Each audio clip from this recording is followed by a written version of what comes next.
right. Thank you. Hello. Hey, how are y'all doing tonight? Okay, we have some feedback, so if everyone could kind of go on mute, that'd be great. I will get started momentarily. Just give me 1 second. PMI Hudson's Valley July meeting. Housekeeping rules. Use the chat for questions, comments, and to participate in activities. This meeting will be recorded. The recording will be posted on the PMI HVC's YouTube channel, and please ensure that you're on mute.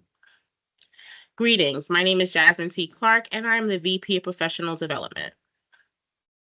I'll start with the agenda. We have some announcements, and then we'll hear from our guest speaker, Tanya Boyd, and we'll have some closing remarks.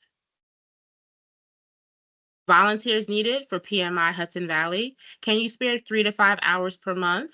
Yes, I'm pointing at you. Be the change you want to see.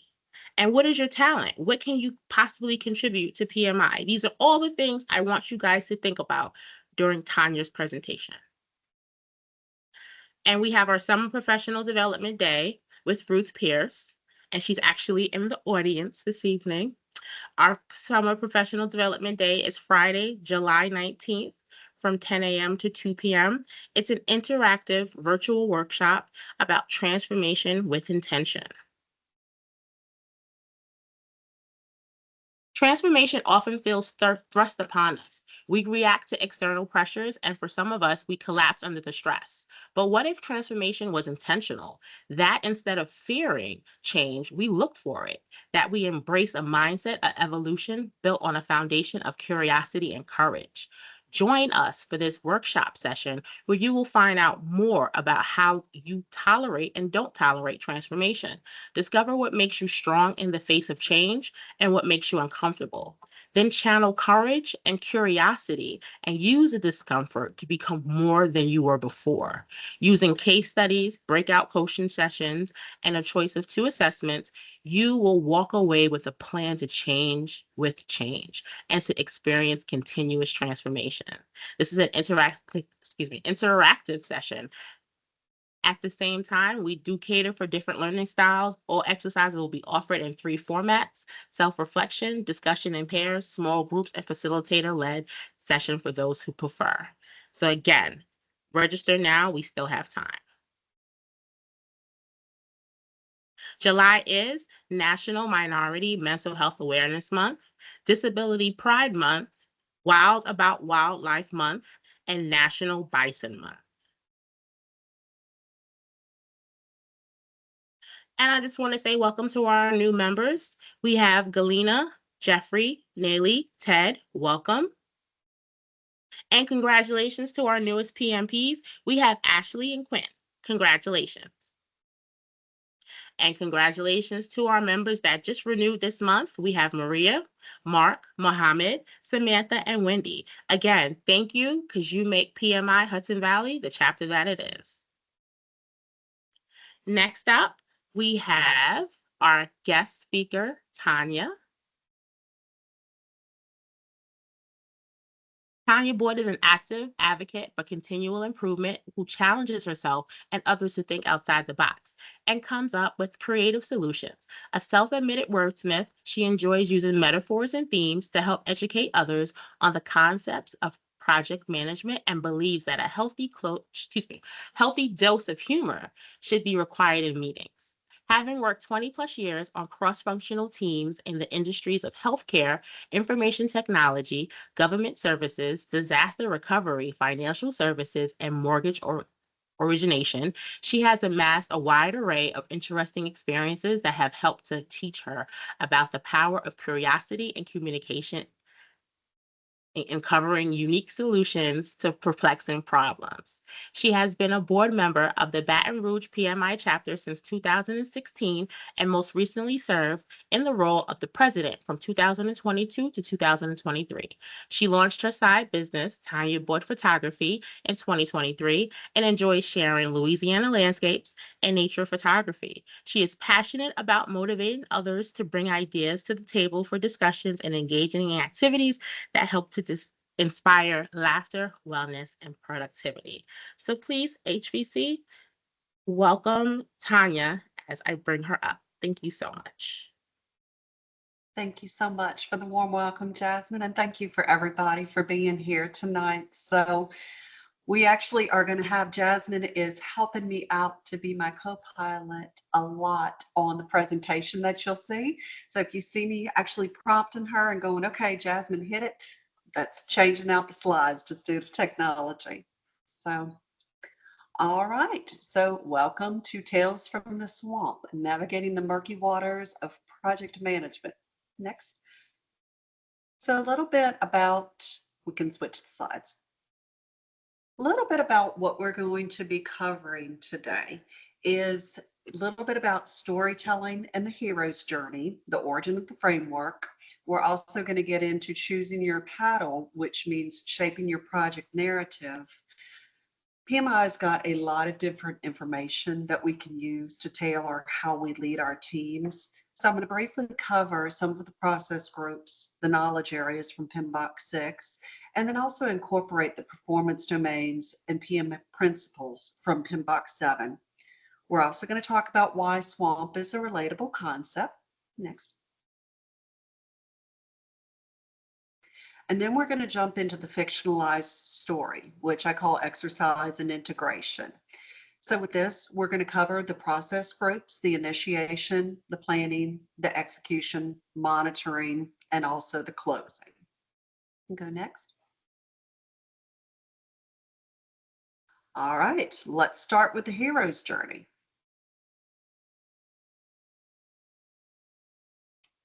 Storytelling.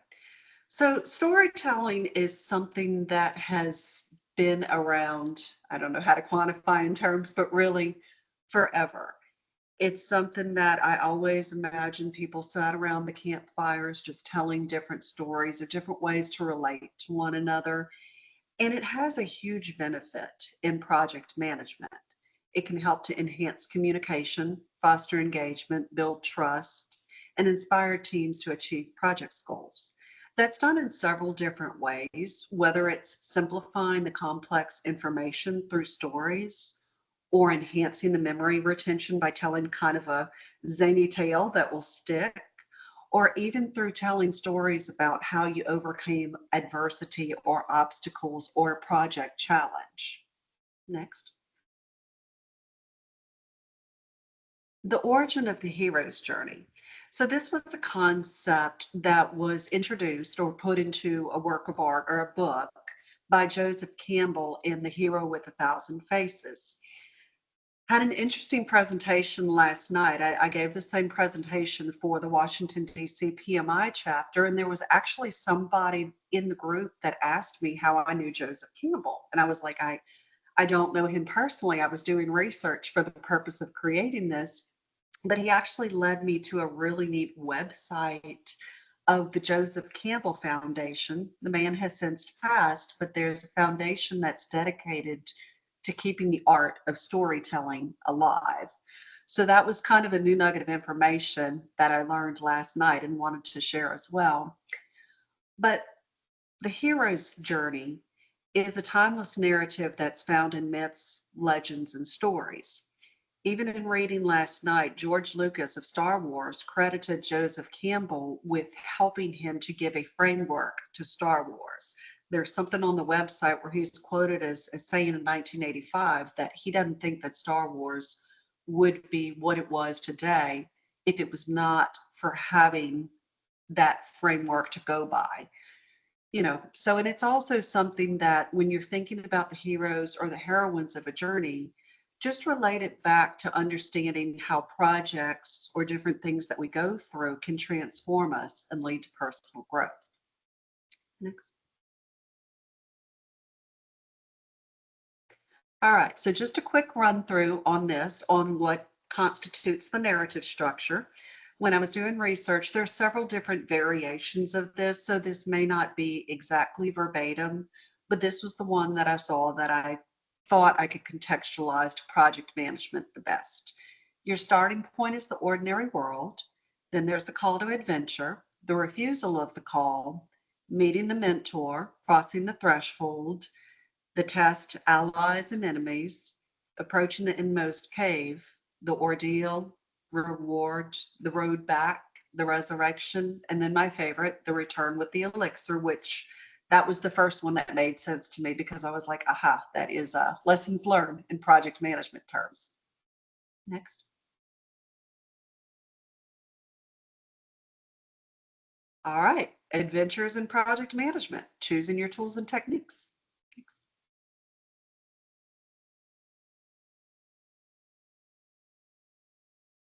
So each project is unique. I mean, and that's actually the definition of a project from PMI or PMBOK is a unique and temporary endeavor. So your approach is going to be something that shapes each narrative very differently. No single tool fits all projects. So you really need to be mindful of that and choose according to your team's experience, the culture, and also the organizational maturity. Now, there may be people in the group, and I would certainly motivate you to share experiences in the chat if you've ever worked on a project where you've had a big challenge introducing an organization to agile because they had no idea what you were talking about. So sometimes just the different tools we get in project management, we may have to introduce them incrementally rather than the complete overhaul. So, and then also just be prepared to switch tools and techniques as the project evolves. Next. Quick overview, the next couple of slides are going to be on the different project management groups. So we've got our initial process groups, which if any of you, studied on PMBOK 6 and before, you're probably very familiar. That's your initiating, planning, executing, monitoring, and controlling, and closing. Next. You've got your knowledge areas, which are integration, scope, schedule, cost, quality, resources, communication, risk, procurement, and stakeholders. And again, this is always changing. And I can tell you in my experience, there's been some project management roles where I've had to rock all of these different facets. And then there's others where I was the project management, but different functions might have been a little bit more siloed in the matrix, like procurement, things of that nature. And even on budgeting, sometimes the project manager doesn't have all the information at the outset from accounting to make all the decisions. Next. So with the introduction of PMBOK's, or the seventh edition of the Project Management Book of Knowledge, they introduced more of the performance domains, which is stakeholder performance, team performance, development approach and life cycle, planning performance, project work, measurement, and uncertainty performance. Next. And then the principles, which they've got 12. So this is really meant to be just kind of an introduction to this and see how much things have changed or even the terminology has evolved over time. You've got your stewardship, team, stakeholders, value, systems thinking, which I had heard of before, but I had to look up and remember that it meant remembering that everything functions as a whole. So your actions or interactions can impact the bigger picture of things. Leadership, tailoring, quality, complexity, risk, adaptability and resilience, and then change. Next. Okay, swamped. So this, I'll back up a little bit on the origin of this entire story. Last year, I was at PMI's Leaders Institute meeting in San Diego. I had given a presentation to the chapter leaders on how to build an engaging speaker series, because I'm going to give a huge shout out to PMI leaders, Jasmine, anybody else that does this for chapters. Finding speakers to speak and to engage and all of the logistics and prep and communications is really tough work.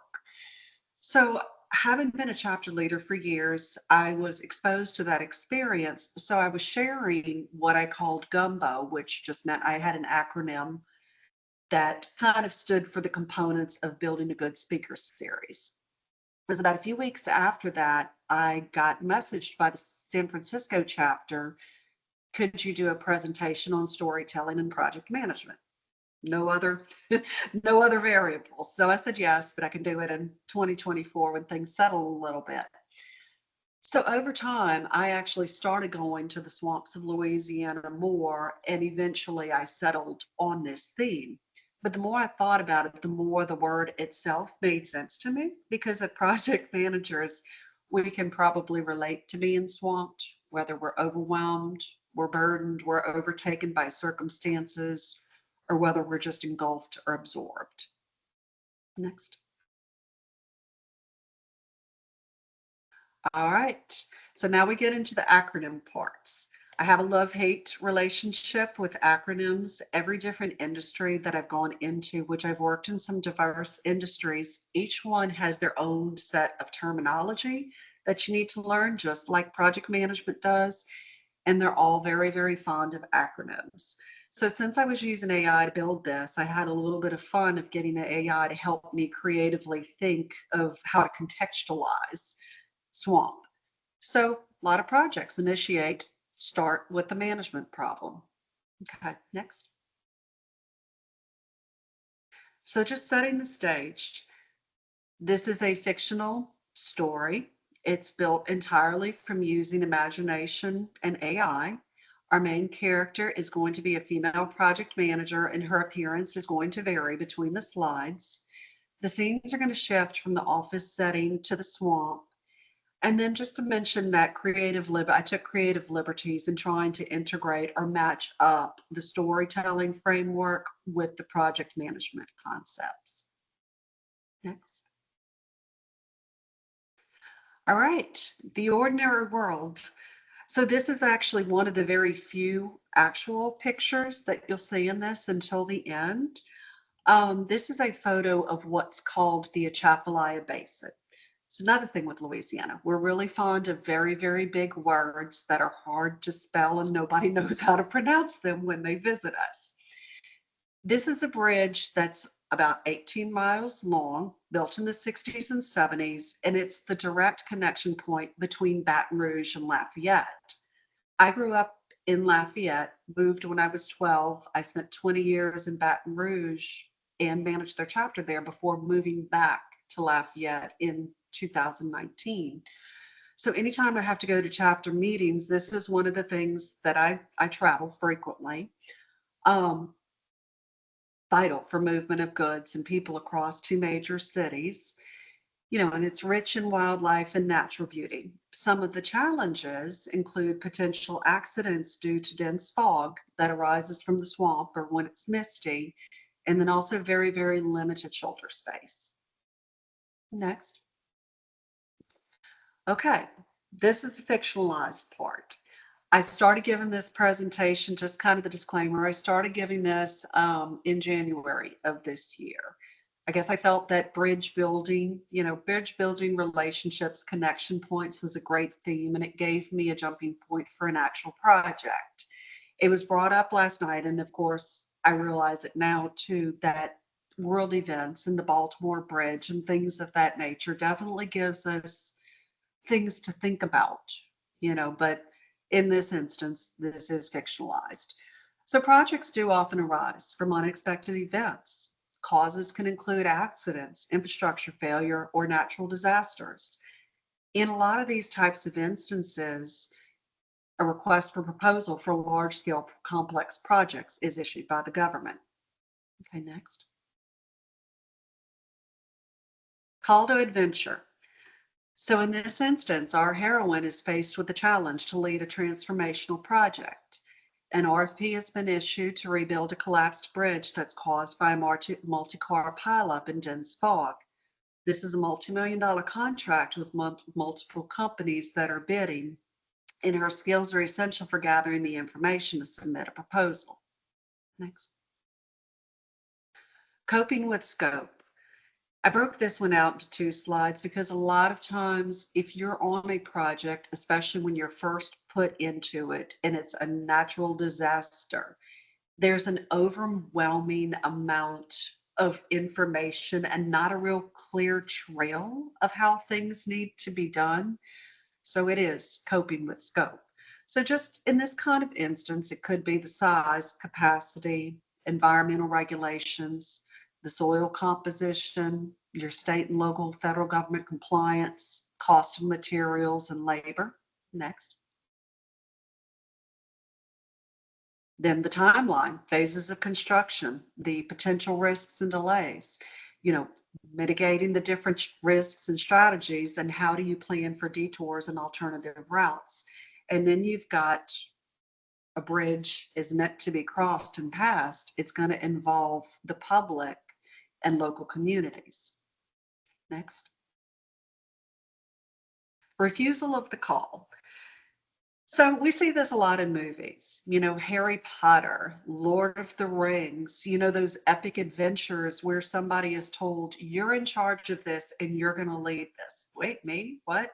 You know, I don't know how many of you have been there. I have definitely faced this at different points in my life. And of course, there's been times where I've stepped up to the task. And then there's been other times where it's like, maybe this isn't right for me right now. But refusal of the call could be stemming from several things. In this instance, it could be the length of the project. Maybe our project manager is being told this needs to be done in 8 months. And in her experience, she realizes this is going to take at least 2 years with supply chain issues. Maybe it's the role and responsibility, or even the size of the team. Managing 5 people versus managing 20 people with subcontractors is a completely different ballgame. Maybe there's different factors like how much am I going to be compensated for the amount of work I'm doing, and will there be work-life balance? And then, of course, that thing on our shoulder, the devil's advocate, imposter syndrome that always kicks in and seems to tell us that we can't. Next. Many times there's a mentor that we go to, and I've had to do this too. When I'm having different doubts or trying to figure out what is my next step or if I should take things on, I've been fortunate to find people that are allies that give me advice. Mentors can share their stories of experience to help the PM understand complex project information. They can encourage communication, address concerns, and offer practical solutions. And they can also assist the PM in assessing different risks and rewards and offer ongoing support. Next. I'm looking to be mindful of time too. Okay, in this instance, this began as an RFP, so we have a winning proposal. This is really more included because this is not the way that every project goes, but if there's a winning proposal or any chance you get to high five your team, tell them great job, please do it. This boosts morale and it sets a positive tone for the project. So now it's time to flip the script and embark on the planning processes. Next. Okay, SWAMP in this instance means set worthy and achievable milestone projects. Next. Crossing the threshold. So our heroine is committed to leading the project. She's battled the initial stages of doubt and she's resolved to continue on this journey. She's ready to level up and sharpen her skill set. Next. Plotting the plan. I think one thing that we face a lot of times as project managers is, are we there yet? Everybody's so ready to get to the executing part and they really just want to skip all of the planning. That's usually a terrible idea in my experience. But in this instance, assuming there's an RFP, it means that there's some initial plans that were done and put together to even win the bid. But now in this setting, it's time to go back to those, put more eyes on it, and revisit and refine those plans. Each of the different inputs of the different types, whether it's scope, resource, cost, or communication, they all roll up in the comprehensive project management plan. Next. Partner and procurement. Again, may not affect all projects, but large scale projects usually have multiple vendors that are on it. The most important thing here is to remember that these are supposed to be your allies as well. All parties should be working towards common goals and objectives. Maybe in this instance, the success of the project depends upon the timely delivery of quality supplies, and both parties should work to regularly review the performance and provide constructive feedback so they can sharpen each other's skill sets and make each other better. Okay, next. Identify and involve the experts. One thing that's important is early identification of the stakeholder groups. Subject matter experts can bring in-depth expertise that can quickly identify and solve complex issues. As a project manager, I know it may feel like we have to know everything at all times, and sometimes there is that pressure on us, but that's really not our role. However, our role is to know that if we don't know what the answer is, we do our best to try to identify the resources that can help us. So in this particular instance, since the bridge is running over wildlife, our project manager consults with the wildlife department. Next. External project team kickoff. This is an opportunity to introduce the external stakeholders to the project objectives, scope, and timeline. Some of the different concerns that they may bring to the table might be an opportunity to give the team additional things to think about that they might have not already brainstormed before. Next. All right, now we're to the execution phase. This one sometimes is where I feel like things get really real, and seriously, we're always managing problems. There's those days. Next. Tests. Tests are different challenges, whether they're technical, environmental, or logistical challenges. In a bridge scenario, it can be engineering difficulties due to unstable ground, logistical hurdles due to transporting the materials, or even environmental concerns on how to protect the wildlife. Next. Allies. Allies are your resources that provide support and guidance to the project. This one, I had fun with this one because what I gave AI was give me an elderly Cajun man. That's what I thought of. Okay, if our project manager is in the swamp, who's a Cajun man that lives around the communities that might can provide good information? But it's community leaders, it's engineering experts, and it can even come in the form of government agencies. One of the largest projects that I worked on was something that was called the Road Home. This was a project that came to existence because of Hurricanes Rita and Katrina in 2005. Louisiana got the federal funds to manage in 2006, and I spent about 8 years on 3 different contracts on that project. You know, when I made allies in the government, that helped me to cut through some of the red tape to be able to help the impacted citizens get the money to get their houses rebuilt. That was a great win. So, next. But enemies, just as you have allies, you've got enemies. And enemies doesn't have to be human beings in this context. It could be bureaucratic red tape. So for every win that I had on getting somebody to cooperate with me, there was always the ones too that made it a lot more challenging than what it actually needed to be. And there was team conflict. A lot of times people have conflict over what their role, what their responsibility is, and their difference of opinion. And sometimes those drag out longer than what they need to be. And then you've even got time delays, weather, supply chain issues. Up until about Saturday or Sunday, Louisiana was actually in the cone of uncertainty of Beryl. We didn't wind up getting the brunt of what the after effects was, but weather is always a thing that can delay your projects. Next. Taming project alligators. So this is just acknowledging that project risk is always going to exist.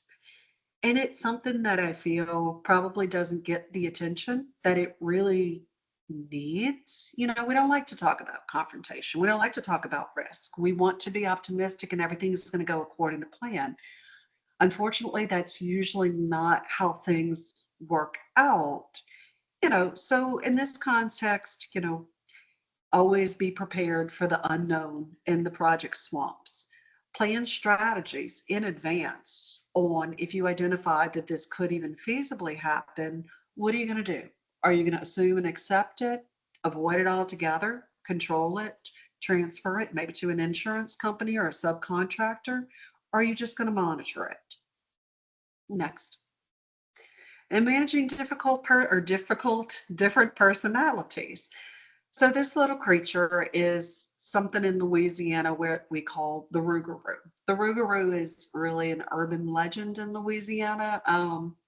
Swamp monster. I think it was something our parents probably told us if we didn't behave as kids, the rougarou was going to come get us. Anyway, I was thinking about it because I was like, okay, I've definitely had different personality conflicts with people before. We don't always get along. So it's just knowing that different people have different personalities and ways of working and learning how to diffuse those hairy situations can really be a lifesaver in heated project scenarios. Next.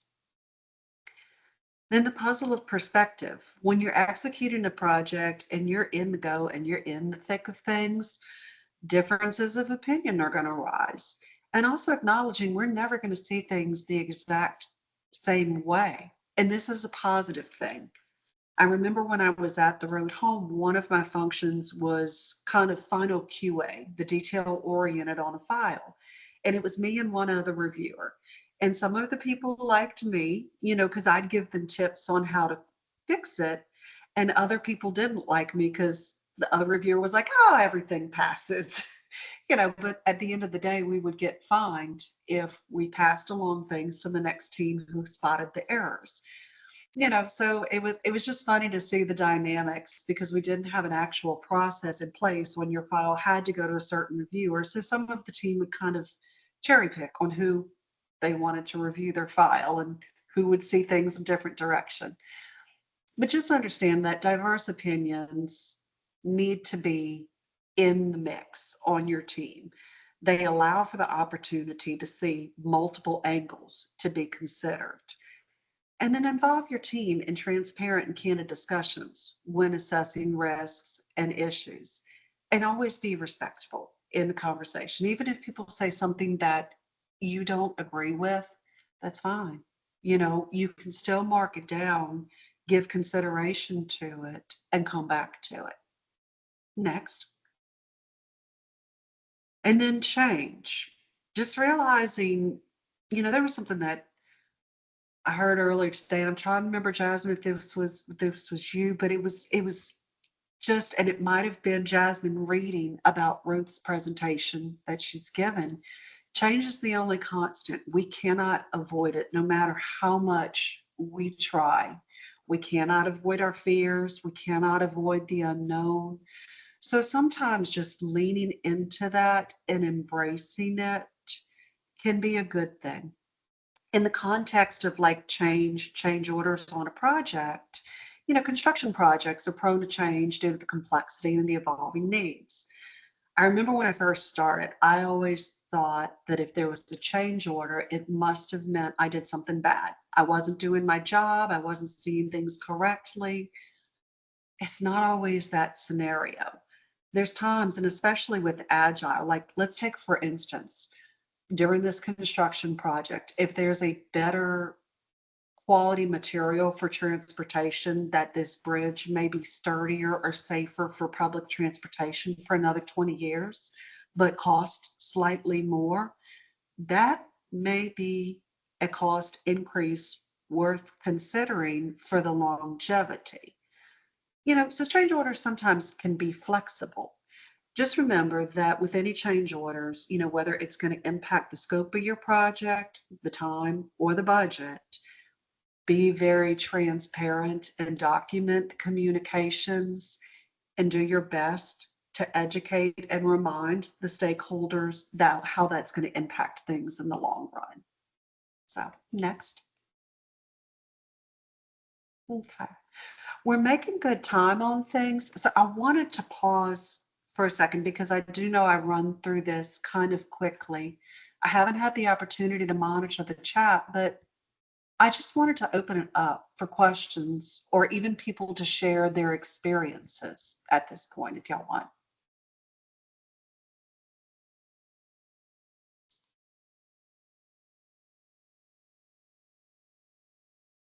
Heels at the project state. Yep, AI.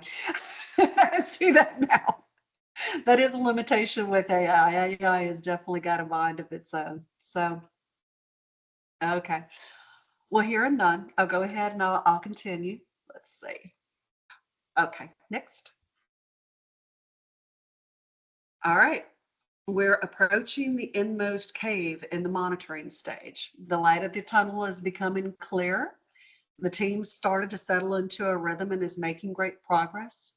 For any of you that are familiar with Tuckman's model, this is known as the performing stage or norming or performing stage. And it looks like we're on track to wrap up by the initial schedule and cost projections. Next. Communication is key. The construction supervisors are doing a great job of communicating with the project manager. Risks and issues are being communicated in a timely manner.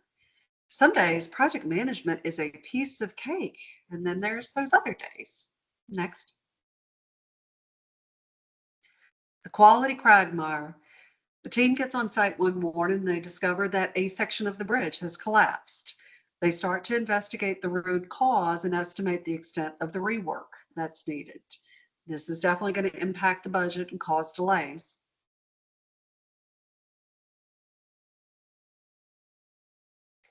Unexpected attention. I've had one instance where this has actually happened too. A political interest group that was not initially identified as a stakeholder arrives on site with a news crew. They seek a report on the bridge's progress. Despite the stress, because this is a happy story, our project manager maintains a confident and professional stance. You can go next. Deadline in the Delta. So right now the team is in a time crunch. They need to figure out a way to fast track the project and keep it on balance as much as possible. So they review the project plan, identify the bottlenecks and inefficiencies, and reallocate the resources and prioritize critical tasks. There's a decision at the end of it to implement multiple shifts. Next. The ordeal. So good old Mother Nature decides to throw another curveball. Leave it to those enterprise environmental factors. I don't know how many of y'all actually remember those, but I remember reading about that, in I think it was version 5, the organizational process assets and the enterprise environmental factors. And it's amazing how many things that can impact your project that are actually out of your control, and you just need to think about in advance and monitor those different risks. So in this instance, Louisiana is back within the cone of uncertainty. Next. But commitment pays off. The hurricane luckily went another direction, leaving Louisiana only with a few clouds. The potential hurricane threat ignited the urgency in the project team, and the team worked around the clock to get the rest of the rebuilding elements knocked out. Next. The reward. This is one of my favorite things in the swamp is the sunsets. I'm going to show y'all some pictures later too, but in this instance, the team has done a great job. So they celebrate the success with the glorious swamp sunset. The rebuilding of the bridge marks a pivotal moment of renewal after a period of chaos. The team has faced many trials leading to the transformation and growth. Next. So now we're getting to the closing, and again, I don't know others' experiences, but I've had projects that I have been on that I've had to say, so we actually made progress. I was a little surprised this weekend. I went to a friend's house for 4th of July that lives in Baton Rouge, and she and I used to actually work on the Road Home project together, which again, that started in 2006. She said they are still doing some closing phases on that project. And it's almost been 20 years. So next, the road back. The heroine makes the journey back to the ordinary world after achieving the goal. The project team enters the closing phase as the team wraps up their work, and then they reflect on their experiences, knowledge, results, and the lessons learned. The resurrection. State experts validate the bridge's safety for public transportation. The huge task of the milestones being approved and the team actually receiving approval for the final payment. And then our heroine and our team are congratulated on a job well done. Next, the return with the elixir. So this is the part a lot of times in projects, this one I've seen go ignored too, and it's one of the most important parts. Lessons learned. So the project manager and her team document the lessons learned. She shares the story of the trial and the triumphs with the company's interns and executives.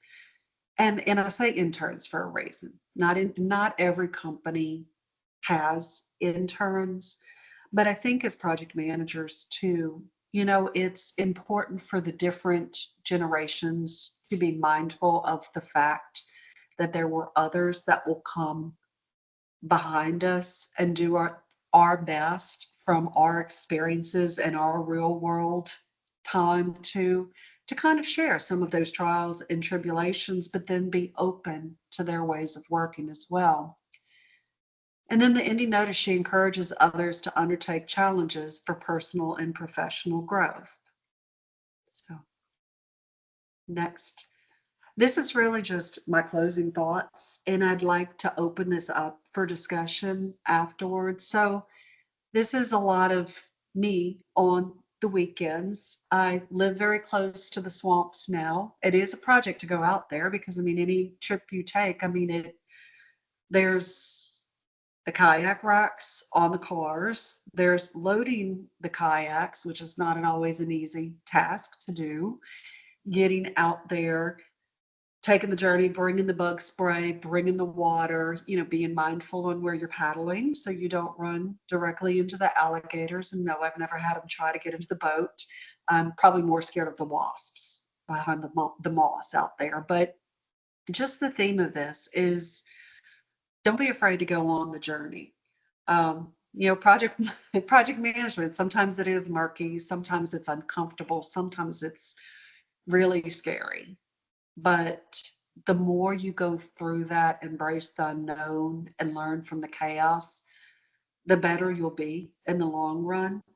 And then just remember, you're the architect of your own adventure.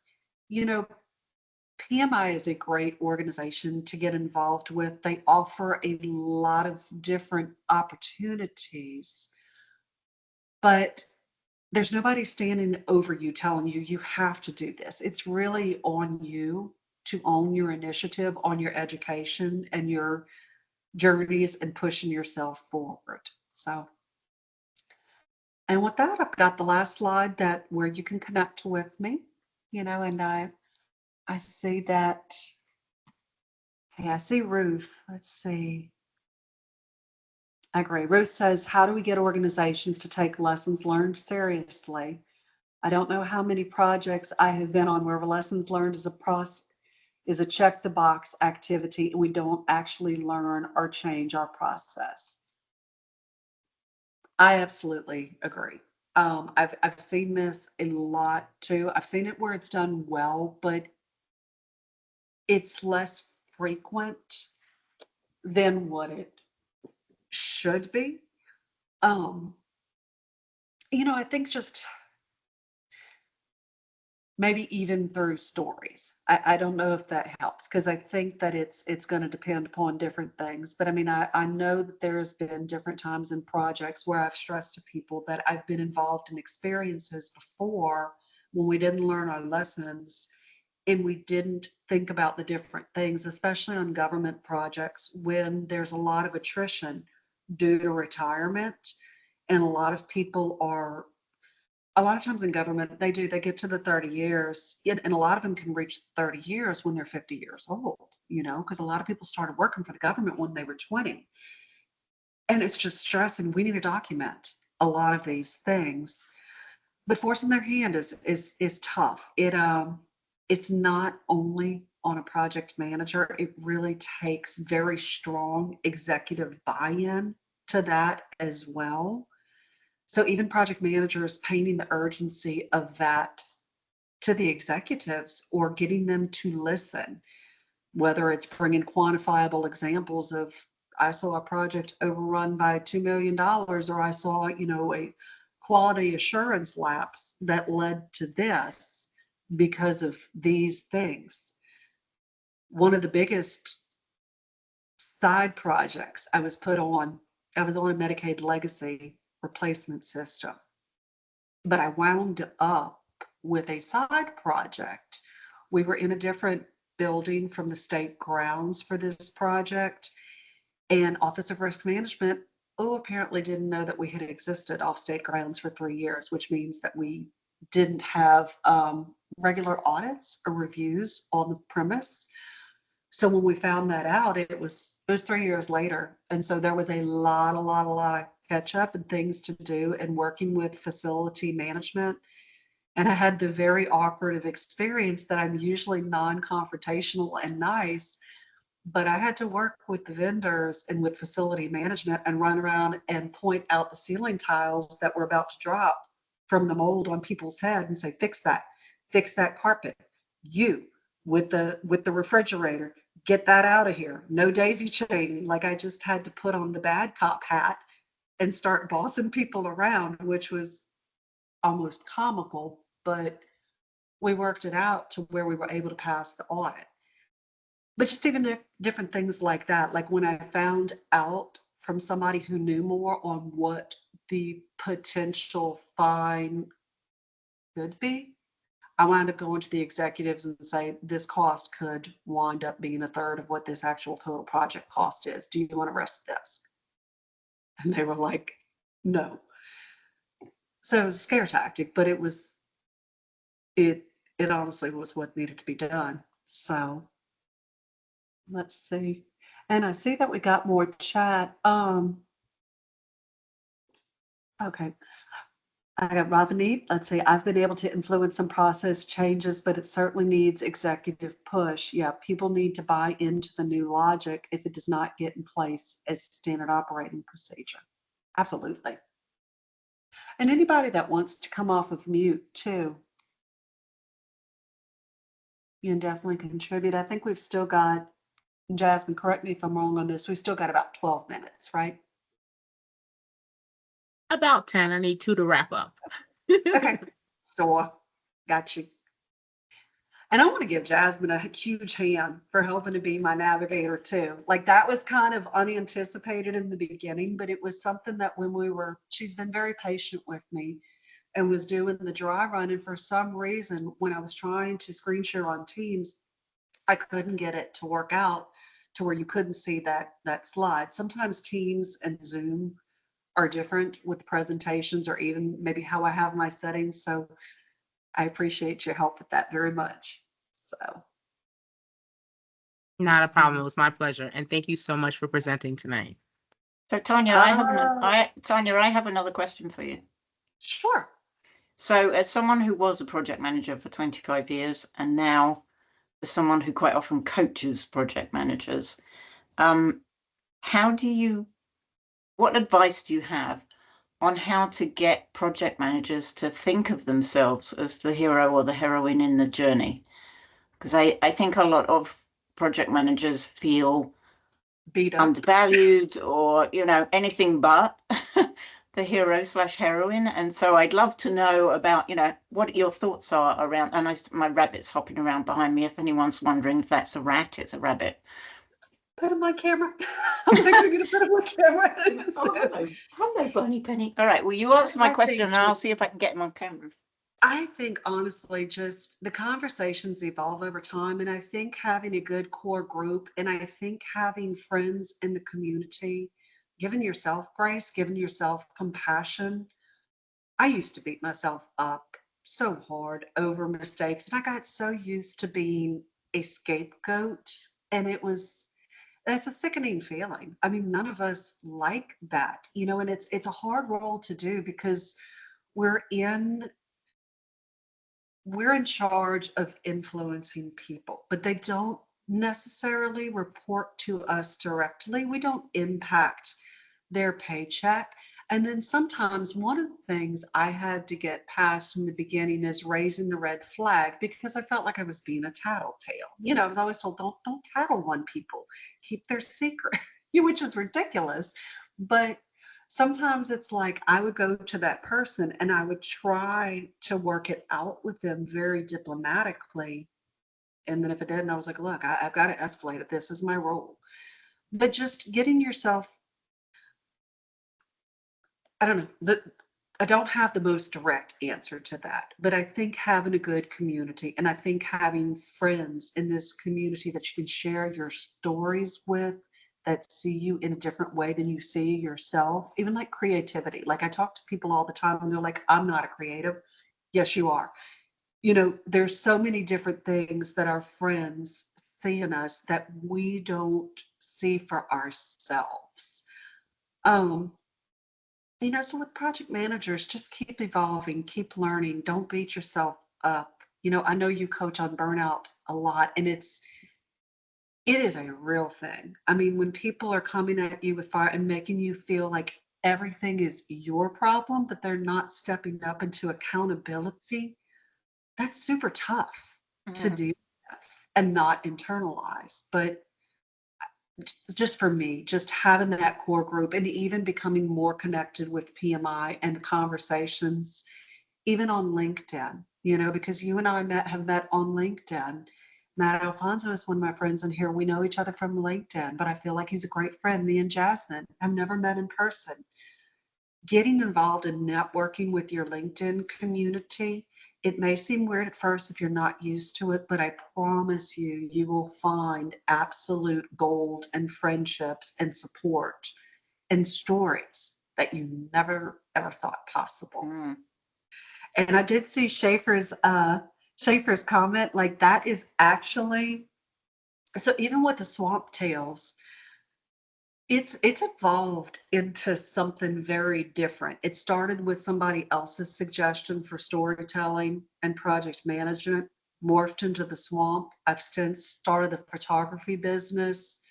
I've started doing a lot of AI art. I started it on here, but like I've started doing Louisiana specific AI art where it might be goofy, but like alligators in business suits with cocktails, or a heron, you wearing a sign that says got gumbo, or just something fun and light with levity. That I've got one album on my website that's AI, the rest of the 19 are actual photos. But there's the thought there on how do I incorporate this into a children's book and then maybe an adult version too. But I've been seeing a lot of posts this week on Inside Out. I haven't seen it. I haven't seen the first Inside Out. I haven't seen the second Inside Out. But seeing some of the LinkedIn posts on how the Pixar cartoon encapsulates emotions makes me want to go see it. But that idea for pictures and creativity and weaving it into stories that tell fables and tales and lessons learned is something that I think I'd love to do. So let's see. And how do you manage budgets and reprioritization because of some of the market changes? Ooh. And if remember the sunny day is okay, maybe the totally true. Um, so I'm going to be very honest and say I do not have the most direct experience in that. I have not, even though I fashioned this as a construction project, when I was on the road home project, my focus was a little bit different. I do have a lot of engineering friends that I could talk to about that because I've heard a lot of different discussions just with the supply chain issues and after the pandemic, the costs rising and things that were planned a couple of years ago and are now in the works are no longer feasible. So I don't have the exact data on how that is managed, but I could probably, depending upon, what specific industry that you're in, I might could point you to contacts that may be able to give you that information, if that Well, and helps. Tanya, it occurs to me that I came across something the other day. I think it was actually in a Brad Pitt movie, and it was a sucky movie, but the idea was good. Which was the idea of the 11th person. That one of the things that we quite often do when we're planning is we have this optimism bias, and Josh Ramirez and Joe Diebel Wilson talk about this. We have an optimism bias, so yeah, we take account of the sunny days. If you designate someone whose job it is to challenge the sunny thinking and Yes, come up with what could possibly go wrong, and and their job is to come up with solutions, assuming that thing that could go wrong does go wrong. So, like 5 years ago or 10 years ago, if someone had said, well, there could be a pandemic, people would have been like, that's a right, ridiculous idea, right? When would that ever happen?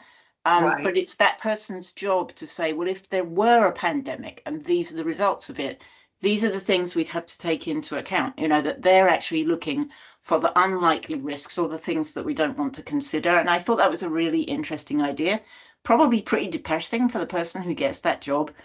But you Well, just it find can take someone a turn. cynical Like it and reminds me of Bono's Six Thinking Hats, where the different hats can indicate a different form of thinking and getting a small group together. It's probably better managed with a group of like six or so, or maybe 12 at the most, but just challenging the different thinking on the people from the group to say, okay, we're wearing this one and this designates this. Now think of everything that could hit the fan. But again, it is tough too sometimes because certain people's personalities are gleaned certain ways. But I think the exercise of context switching in that mode for us as project managers and trying on different hats probably is pretty valuable.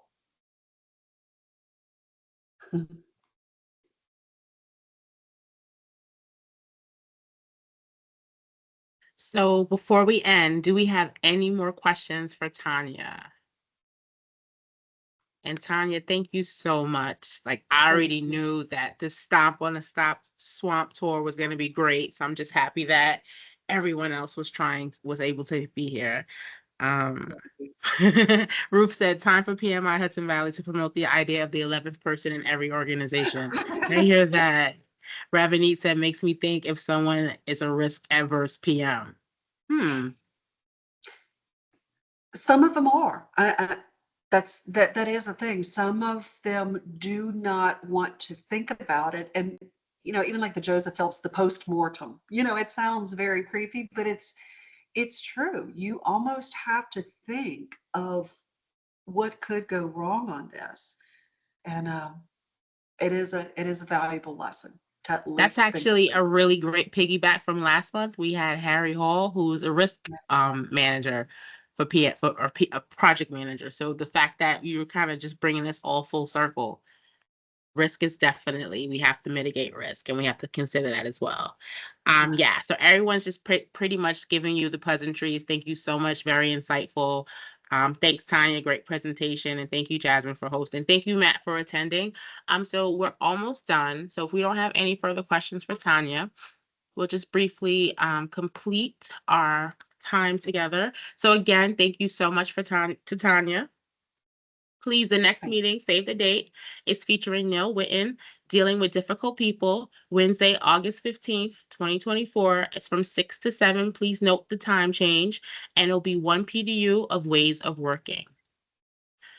And thank you for attending tonight's meeting. And have you thought about what kind of impact you can make with the Hudson Valley chapter? If you're interested in volunteering, please reach out to the member@large@pmi.org email address and express your interest. And also, please follow us on social media, our YouTube channel, and you can actually see tonight's meeting shortly posted on the YouTube channel.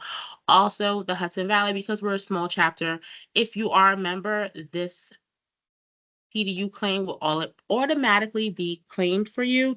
And if you are a guest for tonight and you added your PMI ID, this meeting will also be automatically processed for you.